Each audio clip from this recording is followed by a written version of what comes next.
So does this also have the combining thing, the VCA or whatever you called it? Does that also have a signal that goes in that controls, like, is that also on a sine wave? Is that why it's blending between the two that way? Well, this is, right now, this is in crossfade mode. Okay. So this is going from one image to another and then back again. In VCA mode, it takes one signal, turns it off, brings it back again. In crossfade mode, it fades one out while it's fading the other one in. But if you sent like a square wave to it, would it just be one image and then the other image and the first image again? Yeah. Okay. All right. I kind of what's going on then. Where's the combiner thing? The This one? is the VCA. Okay.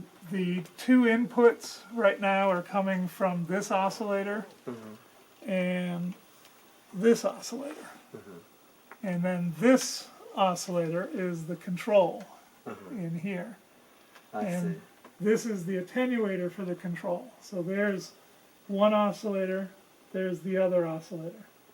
When we get halfway between the two, You got the combining. this is the mixture of the two oscillators directly. And then if we control that mixture using another oscillator, then we get that. So that's with a sine wave mixing the two.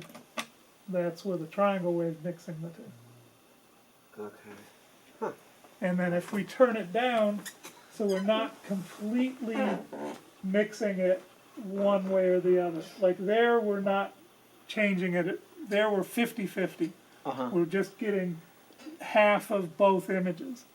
If we turn the attenuator up just a little bit, now, and let's use the sine wave because it doesn't have that peak in the middle.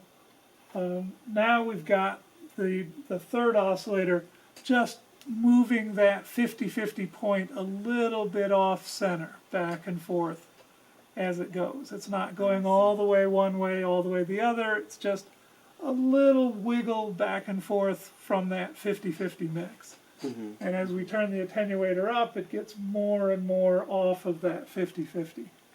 If we go all the way up, then there's one point where it's all the way one oscillator and one point where it's all the way the other. But everywhere else, it's some blend in between the two. I see. With the square wave, it's all the way one way, all the way the other.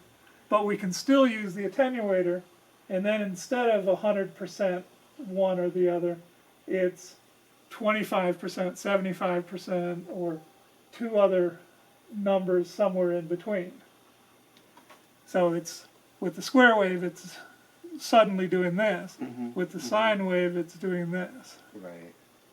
So most of the control things on this can take an oscillator also. Yeah, yeah. Every input in here can take low frequency voltages, audio, high frequency oscillators, or video. You can feed cameras into anything. Just as an example, Dave could use the camera to cut between the two oscillators. Instead of fading between these oscillators using a third oscillator, we could feed the TV signal in so that it's fading between the two. How come we're getting color there?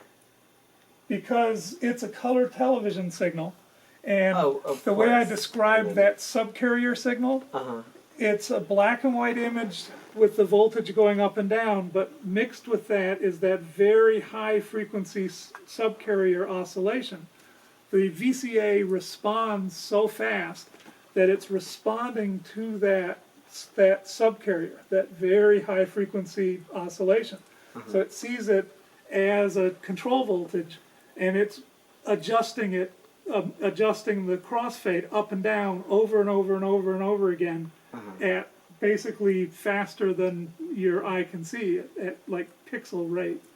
So it comes out looking like color because it's doing that transition using the color information.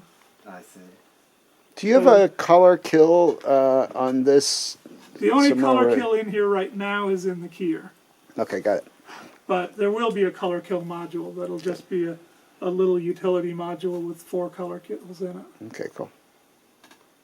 Are you thinking, this is not something that I believe you had, but are you thinking of possibilities of some sort of voltage control filter, video rate filter? It's not a high priority. It's something I've thought about, Right. but yeah, I've got a lot of other stuff to do first. Yep. I do like the key with the color though. It's pretty darn cool. Yeah.